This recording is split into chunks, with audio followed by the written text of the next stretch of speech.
नमस्कार साथियों, objective person धारा यानी ओपीडी में आपका स्वागत है। तो आपने आज पर्यावरण अध्ययन की क्लास नंबर 44 है और आज का जो टॉपिक रहने वाला आपने वो है हमारी पृथ्वी और अंतरिक्ष। अंतरिक्ष में अपन के प्रमुख अंतरिक्ष यात्री के संबंध में चर्चा करेंगे। प्रमुख जो अंतरिक्ष यात्री थे उनके बारे में चर्चा करेंगे।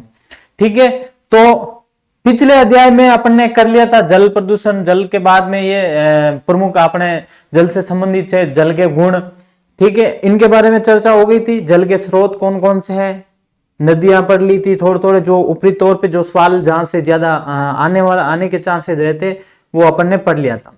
और आज अपन के मानो सौरमंडल क्या है, सौरमंडल, इसके बारे में थोड़ी चर्चा करेंगे। और अंतरिक्ष यात्रियों के संबंध में जो कौन कौन से अंतरिक्ष यात्री आपने गए हैं अंतरिक्ष में उनके बारे में चर्चा करेंगे। ठीक है, तो आज का टॉपिक करते हैं शुरू। देखो, सौर परिवार टॉपिक क्या है आपने, सौर परिवार। सौरमंडल, सौरमंडल सूर्य और उसके चारों ओर घूमने वाले ग्रहों, बौने ग्रहों, क्षुद्र ग्रहों और धूमकेतुओं का समूह है। क्या है सूर्य। सौरमंडल क्या है, देखो सौरमंडल में क्या है, सूर्य है, ये सूर्य। तो सौरमंडल का मुखिया अगर पूछ ले, सौरमंडल का मुखिया, तो वो सूर्य ही है। सौरमंडल का मुखिया, सौरमंडल का मुखिया सूर्य है। कौन है, सूर्य। तो देखो सौरमंडल में कौन कौन है, सूर्य, वे उसके चारों ओर चक्कर लगाने वाले। देखो सूर्य के चारों ओर ग्रह चक्कर लगाते हैं। ग्रह के अलावा कौन लगाते हैं, उपग्रह भी है, जो उपग्रह ग्रह के चारों ओर चक्कर लगाते हैं, वो भी इसमें ही सौरमंडल में ही शामिल हो गए। इसके अलावा बौने ग्रह है, क्षुद्र ग्रह है और धूमकेतु, ये सारे इनका समूह क्या कहलाता है, सौरमंडल। इनका सारों का समूह सौरमंडल कहलाता है। ठीक है, अब सौरमंडल को सबसे पहले किसने बताया, तो देखो 1543 ईस्वी में कोपरनिकस ने सर्वप्रथम बताया कि सूर्य है वो सौरमंडल के केंद्र में है। सूर्य कहां पर है, सौरमंडल के केंद्र में है। और सभी ग्रह, कौन से, सभी ग्रह उसके चारों ओर चक्कर लगाते हैं। तो यह सौरमंडल की खोज की बात करें, सर्वप्रथम किसने बताया, खोज की बात करें तो वो कोपरनिकस हो गए। तो सर्वप्रथम कोपरनिकस ने बताया कि सूर्य तो सेंटर में है, केंद्र में है, और सारे जो ग्रह है उनके चारों ओर चक्कर लगाते हैं। ग्रह कितने, अभी 8 है, ग्रह 8 है। तो वो क्या करते हैं, सूर्य के चारों ओर चक्कर लगाते हैं। हाँ, सूर्य एक तारा है, यह सवाल भी बनता, सूर्य एक क्या है, तारा है जो गर्म गैसों का एक विशाल पिंड है। सूर्य क्या है, गर्म गैसों का एक विशाल पिंड है। अगर सीधा सवाल बनता है सूर्य क्या है, तो सूर्य एक तारा है। सूर्य क्या है, एक तारा है जो कि गर्म गैसों का एक पिंड माना जाता है। ठीक है, सूर्य का निर्माण मुख्यतः हाइड्रोजन व हीलियम गैसों से हुआ है। कौन कौन सी गैस है, एक तो हाइड्रोजन है, एक हीलियम। हाइड्रोजन व हीलियम गैसों से सूर्य का निर्माण हुआ, यानी इन दो गैसों, ये पहले ही बताया ना, सूर्य क्या है, गर्म गैसों का एक विशाल पिंड है। इनमें गैसें कौन कौन सी होती है, सर्वाधिक हाइड्रोजन और हीलियम, ये दोनों गैसें मुख्यतः होती। फिर देखो, वे खगोलीय पिंड जो गर्म होते हैं, गैसों के बने होते हैं और अपनी स्वयं की ऊष्मा और प्रकाश होता है इनका, यानी इनका स्वयं का क्या होता है, ऊष्मा भी होती है और खुद का ही प्रकाश होता है। वो क्या कहलाते हैं, तारा कहलाते हैं। तारा होता है ना, स्टार, जिसे अंग्रेजी में कहते हैं स्टार। क्या कहा जाता है, स्टार। स्टार क्या होते हैं, खगोलीय पिंड, वे खगोलीय पिंड जो गर्म होते हैं। गर्म तो होते ही, गर्म होते हैं, गैसों के बने होते हैं। किनके, गैसों के बने होते हैं, स्वयं की ऊष्मा व प्रकाश होता है। इनका स्वयं का ही ऊष्मा व प्रकाश होता है, वो है तारा। और सूर्य भी क्या है, एक तारा है। तारा की परिभाषा अगर के गर्म गैसों का बने होते हैं तो देखो सूर्य तारा है। तो सूर्य किसका, गैसों का बना होता है, हाइड्रोजन और हीलियम, दो गैसें मुख्यतः इसमें होती है। सूर्य के प्रकाश को पृथ्वी तक पहुंचने में 8 मिनट और 16 सेकंड का समय लगता है। कितना लगता है, 8 मिनट 16 सेकंड का समय सूर्य के प्रकाश को पृथ्वी तक पहुंचने में। पृथ्वी है ना, पृथ्वी एक ग्रह है, पृथ्वी एक ग्रह है जिस पर अपन निवास करते हैं। ठीक है, हाँ, कि नहीं नाम पृथ्वी है तो वो सोच लेना, वो अलग बात है। बाकी पृथ्वी एक ग्रह है जिस पर सूर्य का प्रकाश पहुंचने में 8 मिनट और 16 सेकंड का समय लगता है। कितना समय लगता है? 8 मिनट और 16 सेकंड। हुई पहली स्लाइड।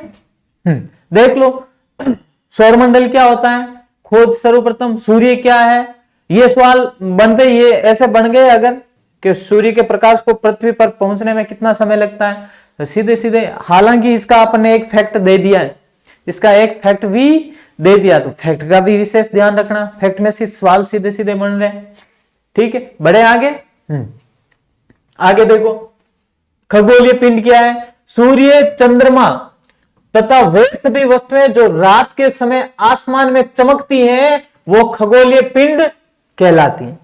यानी जो रात के समय आसमान में चमकती हैं, तो सूर्य है ही है, सूर्य रात के समय के दिखे ही कौन, ठीक है, फिर भी चमकता है, उनके प्रकाश से ये बाकी चमकते हैं। फिर देखो चंद्रमा है, चंद्रमा, इसके अलावा तारे हैं, तारे भी रात के समय आते हैं। तो ये सारे खगोलीय पिंड के अंतर्गत आते हैं। किसके अंतर्गत? खगोलीय पिंड के अंतर्गत आते हैं। ठीक है, आगे देखो बात, ग्रह व उपग्रह ऐसे खगोलीय पिंड है। ग्रह व उपग्रह, देखो ग्रह व उपग्रह ये भी क्या है? खगोलीय पिंड। ग्रह व उपग्रह ऐसे खगोलीय पिंड है जो तारों के प्रकाश से प्रकाशित होते हैं। देख लो, ग्रह व उपग्रह तारों के प्रकाश से प्रकाशित होते हैं। किनके? तारों के प्रकाश से प्रकाशित होते हैं। ग्रह को अंग्रेजी में क्या कहते हैं? प्लेनेट। ग्रह को अंग्रेजी में प्लेनेट कहते हैं। ग्रह होता ना, उसे अंग्रेजी में प्लेनेट कहते हैं। अपना पृथ्वी भी एक ग्रह है, यानी प्लेनेट है। ठीक है, हाँ, जिसे अर्थ अंग्रेजी में अर्थ कहते हैं, हाँ, प्लेनेट कहा जाता है, जो ग्रीक भाषा के प्लेनेटाई शब्द से बना है।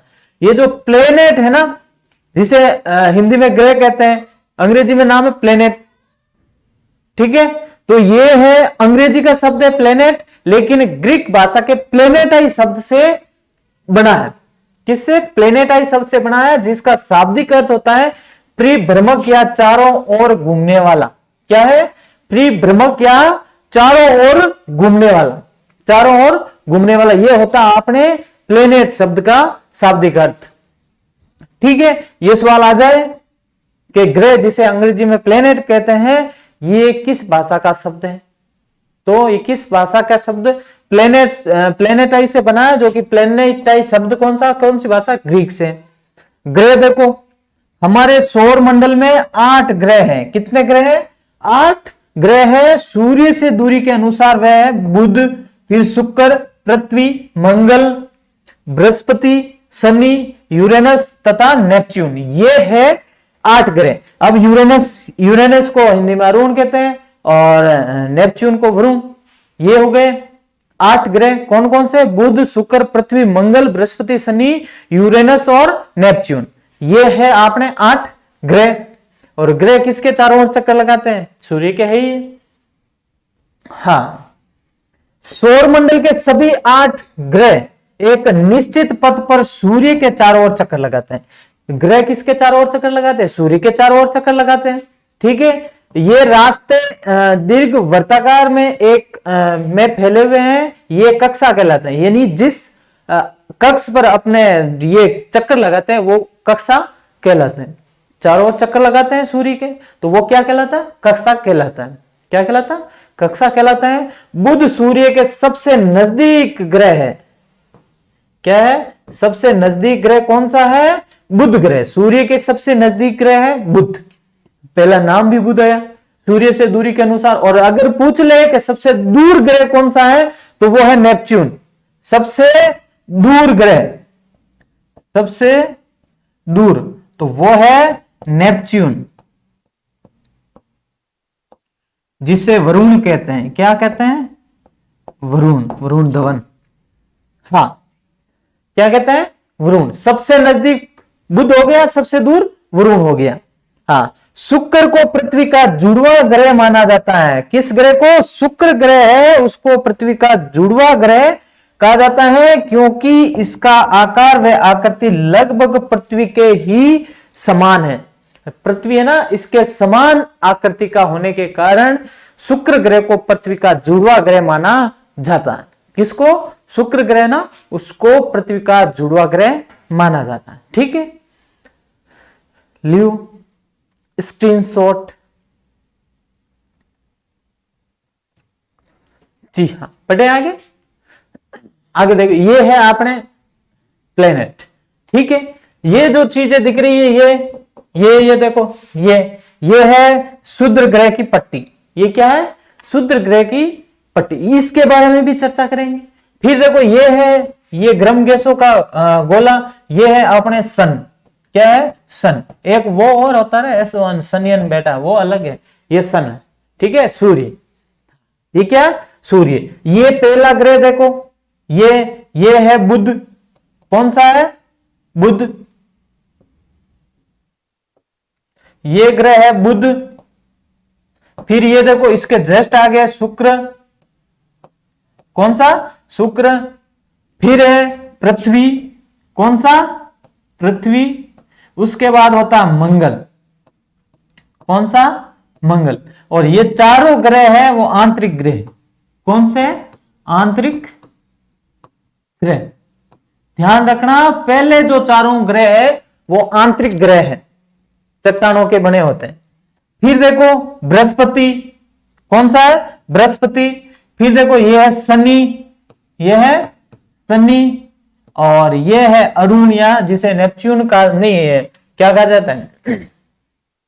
हाँ, ये यूरेनस, ऐसे भूल जाता है। हाँ, क्या कहा जाता है? यूरेनस, जिसे अरुण कहा जाता है। और ये फिर है आगे नेपच्यून, जिसे क्या कहते हैं अपन? वरुण।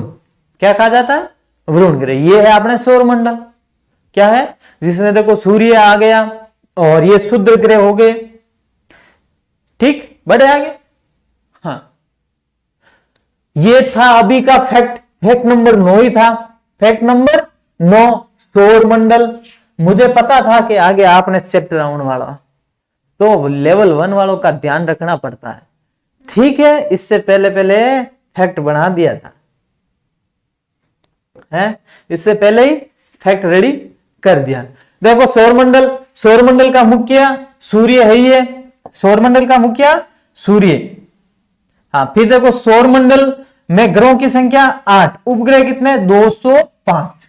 8 ग्रहों के नाम अपन ने पढ़ लिए। और अपने उपग्रह है वो ध्यान रखना, कौन सा है? पृथ्वी का उपग्रह चंद्रमा। कौन सा है? चंद्रमा। और सर्वाधिक उपग्रह अगर पूछ लिया जाए तो वो हो गया आपने शनि। कौन सा है? वो भी इसमें है शायद। हाँ, सौरमंडल में सबसे बड़ा ग्रह कौन सा? बृहस्पति। सबसे छोटा बुध। सूर्य के सबसे नजदीक ग्रह बुध है, सबसे दूर है वरुण ग्रह। ये भी है। सर्वाधिक उपग्रहों वाला ग्रह शनि। कौन सा है? शनि। सर्वाधिक उपग्रहों वाला ग्रह शनि। कौन सा ग्रह? शनि। बिना उपग्रह वाला ग्रह है बुध व शुक्र। बुध व शुक्र 2 ऐसे ग्रह हैं जिनके कोई उपग्रह नहीं, जिनके कोई उपग्रह नहीं है। पृथ्वी के समान अक्षीय झुकाव दिन की अवधि वे परिभ्रमण वाला ग्रह मंगल ग्रह है, जिसे लाल ग्रह भी कहा जाता है। जिसे लाल ग्रह भी कहा जाता है। फिर देखो विपरीत दिशा में घूमने वाला ग्रह, विपरीत दिशा यानी पूर्व से पश्चिम। बाकी जो ग्रह है, ये 2 ग्रह है शुक्र और अरुण। शुक्र और वरुण ये घूमते हैं पूर्व से पश्चिम की ओर। शुक्र और अरुण ग्रह है, ये घूमते हैं पूर्व से पश्चिम। किस दिशा से? पूर्व से पश्चिम की ओर। ठीक है। और जो बाकी ग्रह है, अन्य ग्रह जो है वो पश्चिम से पूर्व की दिशा की ओर चक्कर लगाते हैं, पश्चिम से पूर्व की ओर। तो ये एक चीज बहुत अच्छी है कि विपरीत दिशा में घूमने वाले ग्रह है वो है शुक्र व अरुण। तो शुक्र ग्रह बहुत है। शुक्र ग्रह पृथ्वी का जुड़वा ग्रह कहा जाता है। पृथ्वी का जुड़वा ग्रह भी इसे कहा जाता है। इसके अलावा क्या है? बिना उपग्रह वाला ग्रह है ये। बिना उपग्रह वाला है, विपरीत दिशा में घूमने वाला ग्रह है। विपरीत दिशा में घूमने वाला ग्रह है। ये इतने इनके देखो गुण है। सूर्य के प्रकाश को पृथ्वी तक पहुंचने में 8 मिनट और 16 सेकंड का समय लगता है। अब आंतरिक ग्रह देखो बुध, शुक्र और बुध, शुक्र, पृथ्वी, मंगल। बाह्य ग्रह आपको नहीं दिख रहे तो मैं यहां लिख देता हूं बाह्य ग्रह। बाह्य ग्रह कौन कौन से ग्रह है बाह्य? बाह्य ग्रह में देखो, एक तो हो गया बृहस्पति। कौन सा हो गया? बृहस्पति। फिर हो गया शनि, फिर हो गया यूरेनस, और लास्ट हो गया नेपच्यून। कौन सा हो गया? नेपच्यून। ये है 4 ग्रह बाह्य ग्रह। ऐसे सवाल भी आ सकता है, निम्न में से कौन सा ग्रह आंतरिक ग्रह में नहीं है, निम्न में से कौन सा ग्रह बाह्य ग्रह में शामिल नहीं है, तो ऐसे सवाल भी आ जाए। ठीक है, तो एडी ध्यान रखिए थोड़ा। हाँ, आगे देखो, जीजीडी फैक्ट से प्रो से बनने लायक प्रश्न। ठीक है, कौन सा? सूर्य के प्रकाश को पृथ्वी तक पहुंचने में कितना समय लगता है? तो वो है 8 मिनट और 16 सेकंड। ठीक है, पृथ्वी के समान अक्षीय झुकाव, दिन की अवधि व परिभ्रमण अवधि वाला ग्रह कौन सा? तो मंगल ग्रह। ये दोनों ध्यान रखना। ठीक है, ये था आपने जीजीडी फैक्ट नंबर 9। क्योंकि नहीं, जीजीडी फैक्ट प्रो, फैक्ट तो बहुत आया है, फैक्ट प्रो जो कि अभी शुरू किए हैं। ठीक है, उसका 9 नंबर फैक्ट है वो सौर मंडल का दिया है। अभी और भी फैक्ट आएंगे, करंट के भी फैक्ट आएंगे, इसके भी फैक्ट आ जाएंगे। ठीक है, तो फैक्ट मिलते रहेंगे, चिंता ना करो। ठीक है, हम लो स्क्रीनशॉट। हालांकि नए फैक्ट है, और ये फैक्ट लेने के लिए आपको कहां जुड़ना होगा? कहां जुड़ना होगा पता नहीं क्या? हाँ, एक जीजीडी एजू हब, क्या यहां नहीं लिखा है? जीजीडी एजू हब नाम का एक टेलीग्राम चैनल है। क्या नाम है? जीजीडी एजू हब। वहां पर जाओ, वहां पे सिर्फ और सिर्फ फैक्ट मिलेंगे, सिर्फ और सिर्फ जो फैक्ट प्रो है वो वहां पर मिलेंगे। ठीक है, हाँ, कि पहले सर जीजीडी था, अब जीजीडी प्रो फैक्ट आ गए, और तो टेलीग्राम चैनल भी चेंज कर दिया, क्योंकि आपको जो जीजीडी ऑफिशियल टेलीग्राम चैनल है वहां पर बहुत सारी अदर जानकारी भी मिलती है। तो आप जब फैक्ट ढूंढने की कोशिश करते हो तो फैक्ट नहीं मिलता। अब आपके बहुत आसानी हो जाएगी, फैक्ट बहुत आसान से मिलेंगे। ठीक है, चलो बढ़ो आगे। हाँ, हमें लियो पृथ्वी माता आओ, हमें आपने पृथ्वी माता आओ। सूर्य की दूरी के हिसाब से पृथ्वी तीसरा ग्रह है ना? तीसरा, पहला बुध, दूसरा शुक्र, तीसरा पृथ्वी। पहला बुध हो गया, दूसरा शुक्र, तीसरा पृथ्वी, फिर आता चौथे पे मंगल।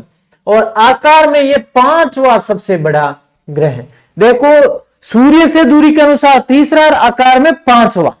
सूर्य से दूरी के अनुसार तीसरा और आकार में 5वां सबसे बड़ा ग्रह। जीवन के अनुकूल परिस्थितियां केवल पृथ्वी पर पाई जाती हैं, यानी जीवन जीने लायक जो परिस्थितियां है वो सिर्फ और सिर्फ 8 ग्रहों में से पृथ्वी पर ही पाई जाती। किस पे? पृथ्वी पर ही जीवन के अनुकूल गतिविधियां, परिस्थितियां पाई जाती है। पृथ्वी न तो अधिक गर्म है और न ही अधिक ठंडी, यानी पृथ्वी ऐसी नहीं है कि न तो ज्यादा गर्म है। देखो, न ज्यादा गर्म होगी तो भी रहने के अनुकूल परिस्थितियां नहीं होगी, और ज्यादा ठंडी होगी तो भी रहने के अनुकूल परिस्थितियां नहीं होगी। इसलिए क्या होता है, न पृथ्वी ज्यादा गर्म होती है न अधिक ठंडी होती है। यहां पानी और वायु भी उपस्थित है। बड़ी बात तो पानी और वायु भी उपस्थित है। सबसे बड़ी बात यही है, पानी और वायु यहां उपस्थित है जो हमारे लिए जीवन जीने के लिए आवश्यक है। वायु में जीवन के लिए आवश्यक गैसें जैसे ऑक्सीजन मौजूद है। इन्हीं कारणों से पृथ्वी सौरमंडल का सबसे अद्भुत ग्रह है। क्या है? पृथ्वी पर जीवन के अनुकूल परिस्थितियां हैं, यानी ये पृथ्वी न ज्यादा गर्म होती है न ज्यादा ठंडी होती है। यहां पर आपने क्या है, मेन बात तो जल है, पानी है, पानी के अलावा वायु है, और वायु ही अपने चाहिए, श्वास लेने के लिए वायु चाहिए। अगर श्वास ही नहीं ले पाए तो फिर तो ये लीला समाप्त है। ठीक है, हाँ, कोरोना में देखा ही होगा, फिर श्वसन किट लगता है सीधे वो ऑक्सीजन के सिलेंडर। हाँ, तो ये आपने परिस्थितियां पृथ्वी पर पाई जाती, इसलिए क्या है, यहां पर जीवन संभव है। फिर देखो, अंतरिक्ष से देखने पर पृथ्वी नीले रंग की दिखाई देती है। कैसे? अंतरिक्ष से देखने पर पृथ्वी नीले रंग की दिखाई देती है, क्योंकि इसके 2/3 सतह पर पानी है। किससे? 2/3 सतह पानी से ढकी हुई। कल अपन ने पढ़ा था 71, कल परसों ही पढ़ा था 71 लगभग % जल है। इसलिए पृथ्वी को नीला ग्रह कहा जाता है। कौन सा ग्रह? नीला ग्रह कहा जाता। किसको कहा जाता? पृथ्वी को। किसको कहा जाता? पृथ्वी को नीला ग्रह भी कहा जाता है। आगे देखो चंद्रमा। चंद्रमा क्या है? चंद्रमा। पृथ्वी का केवल एक उपग्रह है चंद्रमा। पृथ्वी का केवल एक ही उपग्रह है, वो है चंद्रमा। तो आपने सीधी बात है, सर्वाधिक उपग्रह वाला ग्रह कौन सा है? वो है शनि, उसमें 82 उपग्रह है। बिल्कुल उपग्रह जिनके बिल्कुल ही उपग्रह नहीं है वो दो है ग्रह है, बुध और शुक्र, जो कि सूर्य के सबसे नजदीक वाले दोनों ग्रह। ठीक है। हाँ, इसका व्यास पृथ्वी के व्यास के केवल 1/4 है। पृथ्वी के व्यास का 1/4 भाग इसका व्यास है। किसका? चंद्रमा का। पृथ्वी से इसकी दूरी लगभग 3,84,000 किलोमीटर, 84,400, 3,84,400 किलोमीटर पृथ्वी से दूर है चंद्रमा। ठीक है। ये पृथ्वी की एक परिक्रमा लगभग 27 दिन में पूरी करता है। परिक्रमा देखो, एक तो पृथ्वी के चारों ओर ये चक्कर लगाता है और एक अपने अक्ष पर घूमता है। दोनों ही 27 दिन में ही घूमता है। यानी एक तो परिक्रमण एक परिभ्रमण, ये दोनों ही है ना, ये 27 दिन में ही पार करता है। कितने? 27 दिन में ही पार कर लेता है। ठीक है। हाँ, चलो लो स्क्रीनशॉट। हो गया चंदा मामा? चंदा मामा, चलो बढ़ो आगे। हाँ, अब देखो चंद्रमा की बात करें तो नील आर्मस्ट्रांग पहले व्यक्ति थे जिन्होंने 20 जुलाई 1969 ईस्वी को सबसे पहले चंद्रमा की सतह पर कदम रखा था। कहां पर? चंद्रमा की सतह पर कदम रखने वाला पहला व्यक्ति कौन है? नील आर्मस्ट्रांग, जिन्होंने 20 जुलाई 1969 ईस्वी को चंद्रमा पर कदम रखा था। अब आपने देखो, ये थी चंदा मामा की बात, चंद्रमा की। अब चंद्रयान जो थे तीनों, उनके आपने फैक्ट दे रखे हैं तो फैक्ट में ही याद कर लेना, क्योंकि इतना बड़ा मैटर यहां आना नहीं है आपके चंद्रयान के बारे में, क्योंकि चंद्रमा पर जो गए हैं, मतलब जो चंद्रयान भेजे हैं, उसके बारे में भी थोड़ा पढ़ना है, ज्यादा गहराई में नहीं जाना है। ठीक है। फिर देखो ग्रहों का घूर्णन व परिक्रमण काल। ग्रहों का घूर्णन व परिक्रमण काल। ठीक है। अब देखो घूर्णन और परिक्रमण दोनों की बात ध्यान रखना। घूर्णन जिसे परिभ्रमण भी कहते हैं, वो अपनी अक्ष पर घूमती है, वो ग्रह अपने अक्ष पर घूमते हैं। और जो परिक्रमण है वो सूर्य के चारों ओर चक्कर लगाते हैं। किसके? सूर्य के चारों ओर चक्कर लगाते हैं। ठीक है। हाँ, तो देखो ग्रह, बुध ग्रह अपने अक्ष पर कितने, यानी घूर्णन दिवस कितने? 59 डेज में ये घूर्णन करता है। कितने? 59 दिन में इनकी घूर्णन गति। ठीक। हाँ, फिर देखो परिक्रमण है 88 दिन। कितने? 88 दिन में परिक्रमण, यानी सूर्य के चारों ओर चक्कर लगा, पास में सूर्य के पास में है, तो सूर्य के चक्कर चारों ओर चक्कर भी बहुत जल्दी लगा। फिर है शुक्र ग्रह। शुक्र ग्रह 243 दिन में, 243 दिन में अपने अक्ष पर घूमता है। सूर्य के चारों ओर 255 दिन में घूमता। कितना? सूर्य के चारों ओर चक्कर लगाने में 255 दिन लगा देते हैं, क्योंकि ये सूर्य के नजदीकी है। ठीक है। ये भी फिर आता आपने पृथ्वी एक दिन में यानी 24 घंटे की बात करें, कितनी? 24 घंटे में तो खुद के अक्ष पर घूम जाती है, और 365 दिन में सूर्य के चारों ओर चक्कर लगा देती है। अपने अक्ष पर घूमती है तो वो तो दिन रात बनते ही है, और सूर्य के चारों ओर चक्कर लगाती है, एक साल में लगाती है। बराबर क्या? 365 बराबर 1 ईयर है ना, 1 ईयर, एक साल में सूर्य के चारों ओर चक्कर लगा। मंगल ग्रह एक दिन में और 687 दिन में परिक्रमण काल कितना? 687 दिन। फिर आता बृहस्पति। बृहस्पति है ना, 9 घंटे 56 मिनट में क्या है? इनका घूर्णन काल है। घूर्णन काल 9 घंटे 56 मिनट, और परिक्रमण काल है 11 साल 11 महीने, 11 साल में ये परिक्रमण इनका काल, 11 साल 11 महीने। ठीक है। शनि 10 घंटे और 40 मिनट में अपने अक्ष पर घूम जाता है, अपने अक्ष पर चक्कर लगाता है। 29 साल और 5 महीने में सूर्य के चारों, यानी परिक्रमण काल इनका कितना है? 29 साल और 5 महीना। हाँ, अरुण 17 घंटे और 14 मिनट में इनका घूर्णन काल है और 84 साल है इनका परिक्रमण काल। वरुण ग्रह ये सबसे दूर ग्रह है, इसलिए इसका परिक्रमण काल ज्यादा होगा और परिभ्रमण काल है वो कम होगा। देखो 16 घंटे और 7 मिनट में ये घूमता और 164 साल इसको लगता है परिक्रमण काल। कितने? 164 ईयर्स। ठीक है, चल बढ़ो आगे। हाँ, अब देखो शुद्र ग्रह क्या है? कौन से ग्रह? शुद्र ग्रह।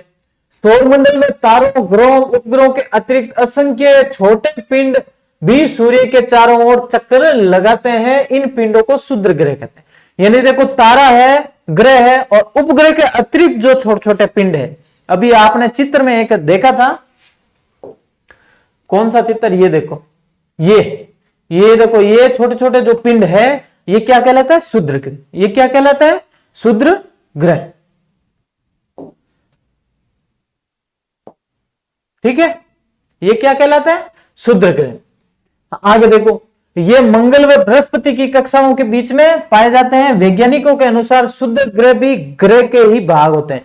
यानी वैज्ञानिक कहते हैं कि शुद्र ग्रह है ना, वो भी ग्रह के ही भाग होते हैं, ग्रह के ही भाग होते हैं, जो बहुत वर्ष पहले विस्फोट के बाद ग्रह से टूटकर अलग हो गए। यानी पहले बहुत साल पहले एक विस्फोट हुआ था, उससे क्या है, वैज्ञानिक कहते हैं विस्फोट हुआ था, उससे क्या टूटकर ये अलग हो गई और ये ग्रह से अलग हो गए। फिर भी ये क्या है? सूर्य के चारों ओर तो चक्कर लगाते हैं, सूर्य के चारों ओर चक्कर लगाते हैं। फिर देखो आकाशगंगा। आकाशगंगा था अपन देखे हैं शाम के टाइम। हाँ, आकाश में एक ओर से दूसरी ओर तक फैली चौड़ी सफेद पट्टी की तरह एक चमकदार रास्ते को देखते हैं। ऊपर देखते हैं ना आप, ठीक है। शाम के समय अपन देखते हैं कहां पर? हाँ, आसमान में तो एक सफेद पट्टी की तरह यानी रास्ते की तरह जो दिखाई देती है वही आकाशगंगा, यानी असंख्य तारों का वो समूह होता। ये लाखों तारों का समूह है। खगोलविदों ने इसको आकाशगंगा यानी मिल्की वे नाम दिया है। हमारा सौरमंडल इस आकाशगंगा का एक भाग है। ये सौरमंडल है ना, इसी आकाशगंगा का एक भाग है। क्या है? आकाशगंगा का ही एक भाग है। आकाशगंगा करोड़ों तारों, बादलों व गैसों की एक प्रणाली है। ठीक है। प्राचीन समय में लोग रात्रि में दिशा का निर्धारण तारों की सहायता से करते थे। उत्तरी तारा उत्तरी दिशा में पाता था, जिसे ध्रुव तारा कहते थे। जो उत्तर दिशा में जो तारा दिखता था और उसे ध्रुव तारा कहते। ध्रुव तारा से वो समय का पता लगा लेते थे कि ये अब ये इतना समय हुआ। घड़ियां थी नहीं तो तारा देख के समय बताते थे। ये ध्रुव तारा था ना, सुबह सुबह जो दिखता है, हाँ, उससे समय का निर्धारण कर लेते हैं कि तारो दिख गयो मतलब अब जागना ही है। हाँ, उत्तर दिशा में जो दिख रहा है ना तारा, वो उससे समय का पता लग जाता था। अब तो क्या तारा कौन देखता है? अब तो तारे ही नहीं दिखते हैं अपने। ठीक है, चलो। हाँ जी, फिर देखो ये थे आपने सौरमंडल, ये था सौरमंडल। अब है भारत के अंतरिक्ष यात्री। भारत के अंतरिक्ष यात्री, चलो भारत के अंतरिक्ष यात्री सर्वप्रथम आते हैं नाम, वो है राकेश शर्मा। किसका नाम आता? राकेश शर्मा जी का। अच्छा, फोटो ऐड नहीं किया। कौन है? राकेश शर्मा। राकेश शर्मा का जन्म 13 जनवरी 1949 को वर्तमान भारतीय राज्य संघ पंजाब के पटियाला में एक पंजाबी परिवार में हुआ। अब पंजाब के पटियाला में इनका जन्म हुआ था। कहां पर? पंजाब के पटियाला में इनका जन्म हुआ। राकेश शर्मा भारत के पहले व विश्व के 128वें अंतरिक्ष यात्री थे। ये राकेश शर्मा है ना, भारत के पहले अंतरिक्ष यात्री थे। अगर सवाल आ जाए भारत के पहले अंतरिक्ष यात्री राकेश शर्मा, पहले महिला अंतरिक्ष यात्री भारतीय मूल की थी, वो उसका नाम था कल्पना चावला। ठीक है, हाँ। 3 अप्रैल 1984 को राकेश शर्मा ने सोयूज T11 विमान, बहुत इंपॉर्टेंट बात है, सोयूज T11 विमान से अंतरिक्ष की उड़ान भरी थी। पहली बार उड़ान कब भरी थी? 3 अप्रैल 1984 को। विमान का नाम था सोयूज T11। क्या था विमान का नाम? Soyuz T11। इस विमान से अंतरिक्ष में उड़ान भरी थी। राकेश शर्मा ने 1984 में भारतीय अंतरिक्ष अनुसंधान संगठन व सोवियत संघ के इंटर कॉस्मोस संयुक्त कार्यक्रम के तहत अंतरिक्ष अभियान का हिस्सा बना। ये जो अंतरिक्ष अभियान किया था ना 1984 वाला, इसमें क्या है, उन्होंने भारतीय अनुसंधान संगठन के साथ साथ सोवियत संघ के इंटर कॉस्मोस संयुक्त कार्यक्रम का हिस्सा बने थे और उसी के तहत ये इन्होंने पहली उड़ान भरी थी। राकेश शर्मा अंतरिक्ष में 7 दिन 21 घंटे 40 मिनट तक रुके थे। कितने? 7 दिन 21 घंटे 40 मिनट तक राकेश शर्मा जी है वो अंतरिक्ष में रुके थे। और भारत सरकार ने राकेश शर्मा को अशोक चक्र से 1984 ईस्वी में, कब? 1984 ईस्वी में अशोक चक्र से सम्मानित किया। मेन चीज बात, विमान का नाम याद रख लेना, अशोक, क्या नाम, राकेश शर्मा ने किस विमान से उड़ान भरी थी? तो वो है सोयूज T11, सोयूज T11। ठीक है, ये मुख्य इंपॉर्टेंट बात भी यही आती। विमान कौन सा था? तारीख पूछे तो तारीख 3 अप्रैल 1984, तारीख नहीं पूछे तो आपने 1984 याद रखना। फिर अशोक चक्र से कब सम्मानित किया? तो 1984 में ही। ठीक है, चल बड़े आगे। हाँ जी, फिर आती है कल्पना चावला। कौन सी? लेडीज, कल्पना चावला। कल्पना चावला अंतरिक्ष में जाने वाली पहली भारतीय महिला थी। वह भारतीय मूल की अमेरिकी अंतरिक्ष यात्री थी। यानी भारत से नहीं गई, बल्कि बाकी क्या है, भारतीय मूल की पहली अंतरिक्ष यात्री कौन थी? तो वो थी कल्पना चावला। ध्यान रखना, कौन थी? कल्पना चावला। जन्म देखो, जन्म हुआ आपने 17 मार्च 1962 को हरियाणा के करनाल में। कहां हुआ? करनाल, हरियाणा में इनका जन्म कब हुआ? 1962 ईस्वी में हुआ था। कल्पना चावला ने अपनी पहली अंतरिक्ष यात्रा स्पेस शटल कोलंबिया से की थी। कहां से की थी? स्पेस शटल कोलंबिया से। यह उड़ान 19 नवंबर 1997 को हुई। कब हुई? 19 नवंबर 1997 को स्पेस शटल कोलंबिया से। और इस विमान का मिशन का नाम था STS-87। क्या नाम था? जो मिशन था यानी विमान था, इसका नाम था STS-87। और इस समय यानी पहली बार जब कल्पना चावला अंतरिक्ष में गई थी तब इन्होंने 15 दिन और 16 घंटे अंतरिक्ष में बिताए थे। कितने दिन? 15 दिन तक अंतरिक्ष में इन्होंने बिता दी। ठीक है, हाँ जी। कल्पना चावला की दूसरी अंतरिक्ष यात्रा 16 जनवरी 2003 को स्पेस शटल कोलंबिया से ही की थी। यहीं से की थी, यानी स्पेस शटल कोलंबिया से दूसरी बार की थी। और उस यान का नाम था STS-107। STS-107 के तहत अंतरिक्ष में गया था। 15 दिन अंतरिक्ष में बिताने के बाद 1 फरवरी 2003 को जब ये स्पेस शटल वापस धरती की ओर लौट रहा था तभी ये दुर्घटना का शिकार हो गया और इस यान में सवार सभी 7 अंतरिक्ष यात्रियों की मौत हो गई थी। कब की बात है? 1 फरवरी 2003 की बात है, जब कल्पना चावला ने पहली बार अंतरिक्ष में गई, उसके बाद दूसरी बार गई तो 16 जनवरी 2023 को गई। 15 दिन अंतरिक्ष में बिताए। उसके बाद जब वापस लौट ही रही थी, चंद सेकंड पहले ही विमान दुर्घटनाग्रस्त हो गया और कल्पना चावला की मौत होगी। ठीक है, तो पहली बार कब गई? पहली बार गई 1997 में, दूसरी बार 2003 में। अगर सवाल पूछे कि कितनी बार गई कल्पना चावला, तो कल्पना चावला 2 बार कल्पना चावला ने अंतरिक्ष यात्रा की। कितनी बार? 2 बार अंतरिक्ष में गई थी।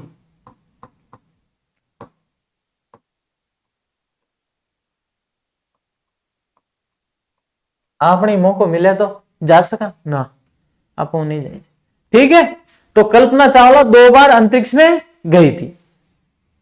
चलो फिर देखो, कल्पना ने अपने पहले मिशन के दौरान 1.04 करोड़ मील सफर तय करते हुए करीब 372 घंटे अंतरिक्ष में बिताए। कितने? 372 घंटे अंतरिक्ष में बिताए थे। इस दौरान धरती के कुल 252 चक्कर भी लगाए। कितने? 252 चक्कर लगाए इन्होंने। ठीक है, आ बात ही, आ कहानी जो थी आ कल्पना चावला के बारे में। किन के बारे में? कल्पना चावला के बारे में ही। अब आप चला सुनीता विलियम्स के बारे में, इनके बारे में थोड़ा पढ़ लिया। ठीक है, कौन है? सुनीता विलियम्स। भारतीय मूल की अमेरिकी अंतरिक्ष यात्री सुनीता विलियम्स का अमेरिकी अंतरिक्ष एजेंसी नासा में चयन कब हुआ? तो वो था जून 1998 में। चयन कब हुआ सुनीता विलियम्स का? जून 1998। अंतरिक्ष में बोस्टन मैराथन में दौड़ने वाली विश्व की पहली महिला सुनीता विलियम्स थी। बहुत इंपॉर्टेंट बात है, किसमें? बोस्टन मैराथन में दौड़ने वाली विश्व की पहली महिला वो थी सुनीता विलियम्स। दक्षिण में, जो दक्षिण भारत है, तमिलनाडु, इनका वही जन्म हुआ था। भारत सरकार द्वारा सुनीता विलियम्स को वर्ष 2008 में पद्म भूषण से सम्मानित किया गया। पद्म भूषण से कब सम्मानित किया गया? हाँ, 2008 में। ध्यान रखना, एक लाइन और लिख दो, सर्वाधिक समय अंतरिक्ष में सर्वाधिक समय बिताने वाली, अंतरिक्ष में सर्वाधिक समय बिताने वाली महिला।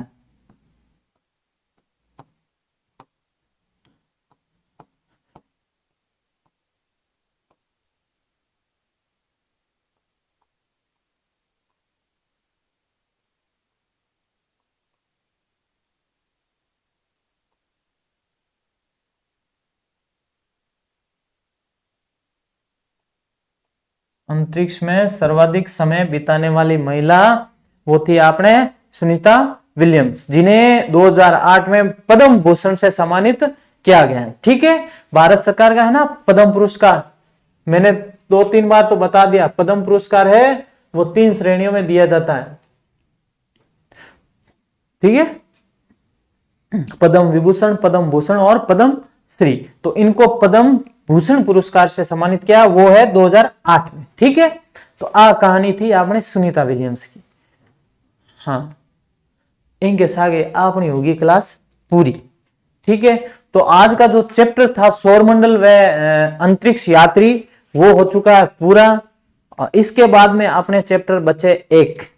ठीक है, एक चैप्टर बचता है पर्वतारोही वाला, तो वो भी बहुत जल्द कंप्लीट कर लेंगे। तो मिलते हैं अगली क्लास में अगले वीडियो के साथ, तब तक के लिए राम राम।